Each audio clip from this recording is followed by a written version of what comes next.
A common problem that is shared with me is that over time, most of us are invited to way too many teams. We have to scroll to see the teams we use the most. Sure, you can drag and drop the teams to put them in an order that works for you.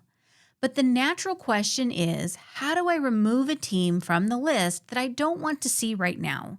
This is where hide comes in. Let's use the finance team as an example. It is used by the accounting team to push out year-end close information. The rest of the time, not much is happening in that team. Hover the mouse over the three dots next to the team name and click Hide. Notice a new section was added to the bottom of the list. Each team you hide will now live in this collapsed section, which takes up very little visual space on your navigation menu.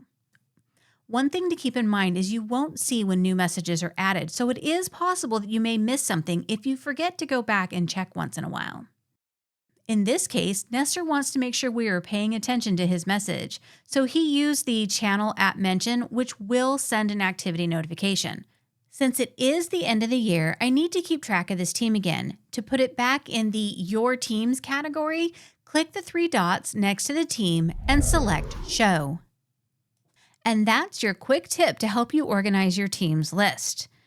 I hope you found this video helpful, and if you did, please consider clicking the like or subscribe button. It really helps me out. Thank you for watching, and I'll see you in the next video.